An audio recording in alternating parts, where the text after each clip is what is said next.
Bismillahirrahmanirrahim. Assalamualaikum warahmatullahi wabarakatuh. Halo semuanya, selamat pagi. Saya Zafir Ramdhani akan membahas tentang materi fikih madrasah aliyah tentang peradilan Islam. Jadi peta konsepnya itu ada hakim, yang kedua ada saksi, ketiga penggugat, keempat bukti sumpah, dan yang kelima tergugat.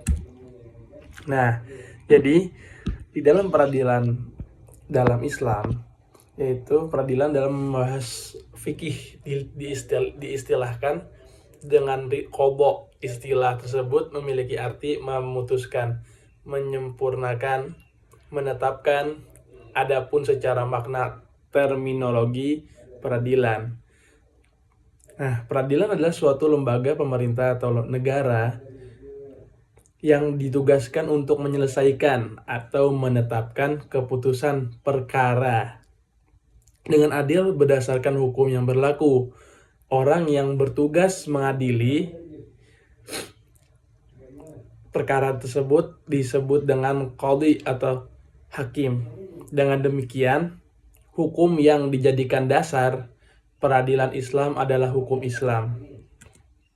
Nah, terus juga ada fungsi dan hikmah peradilan. Jadi yang pertama, fungsinya itu menciptakan ketertiban dan ketentraman masyarakat. Yang kedua, mewujudkan keadilan yang menyeluruh bagi seluruh lapisan masyarakat. Yang ketiga, melindungi jiwa, harta, dan kehormatan masyarakat. Yang keempat, mengaplikasikan nilai-nilai amar ma'ruf nahi munkar dengan menyampaikan hak kepada siapapun yang berhak menerimanya dan menghalangi orang-orang zalim dari tindak aniaya yang akan mereka lakukan. Nah, untuk hikmahnya itu yang pertama, terciptanya aparatur pemerintahan yang bersih dan juga berwibawa karena masyarakat telah menjelma menjadi masyarakat yang bersih. Yang kedua, terwujudnya keadilan bagi seluruh rakyat yang artinya setiap hak orang dihargai dan juga dilindungi. Yang ketiga, dapat mewujudkan suasana yang mendorong untuk meningkatkan ketakwaan kepada Allah Subhanahu wa taala bagi semua pihak. Allah Subhanahu wa taala berfirman, a'udzubillahi minasyaitonir rajim, bismillahirrahmanirrahim. Ud'u ilahu aqibal littaqwa. Berlaku adillah kamu sekalian karena adil itu lebih dekat kepada takwa. Quran surat Al-Maidah ayat 8. Nah, terus hakim.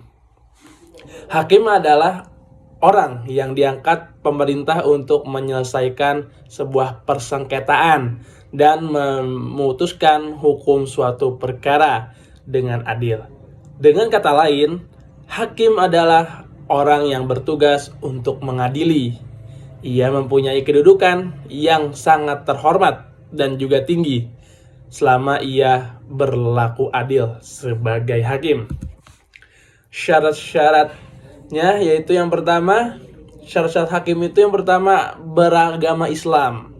Karena permasalahan yang terkait dengan hukum Islam tidak bisa dipasrahkan kepada hakim kafir atau non-muslim. Yang kedua, akil baligh, sehingga bisa membedakan antara yang hak dan mana yang batil. Yang ketiga, sehat jasmani dan rohani. Yang keempat, merdeka bukan hamba sahaya, karena hamba sahaya tidak mempunyai kekuasaan pada dirinya sendiri, apalagi terhadap orang lain.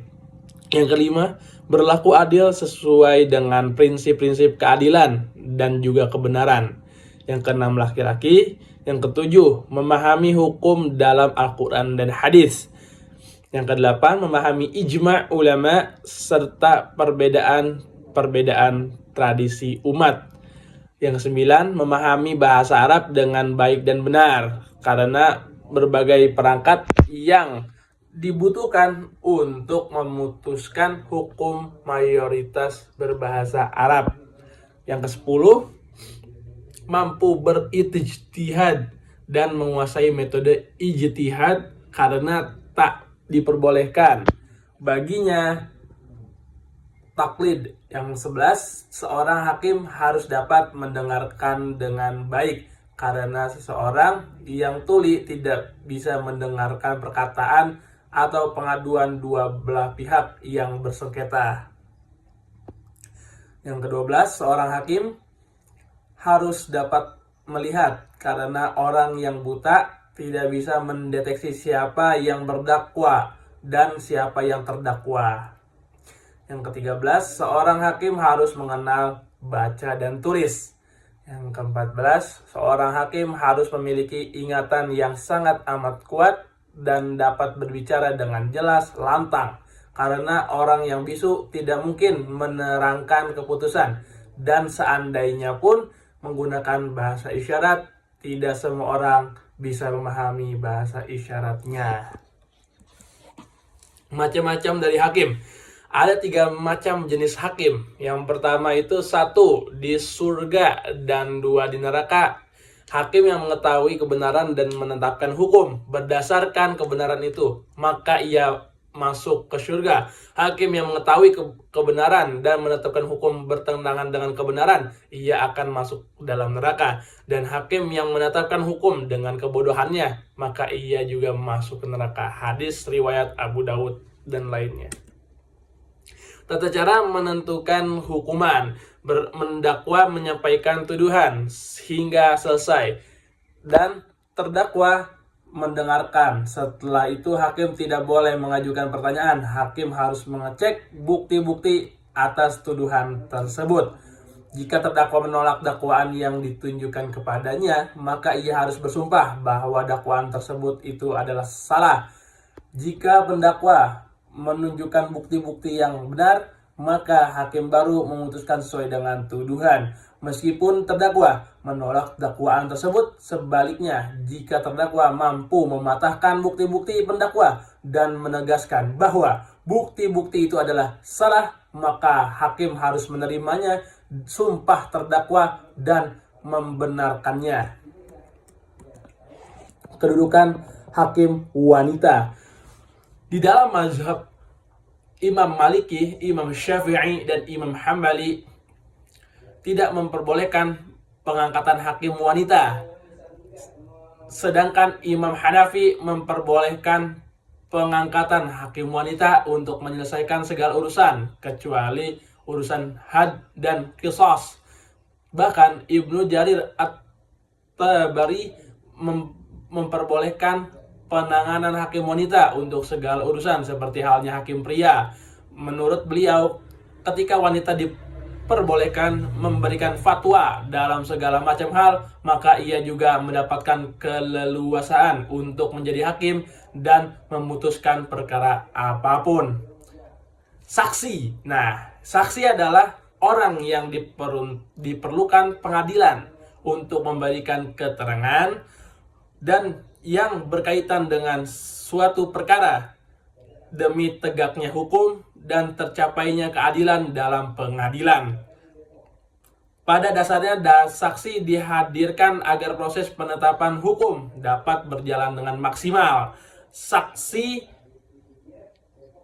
diharapkan dapat memberikan kesaksian yang sebenarnya, sehingga para hakim dapat mengadili terdakwa sesuai dengan bukti-bukti yang sudah ada, termasuk keterangan dari para saksinya.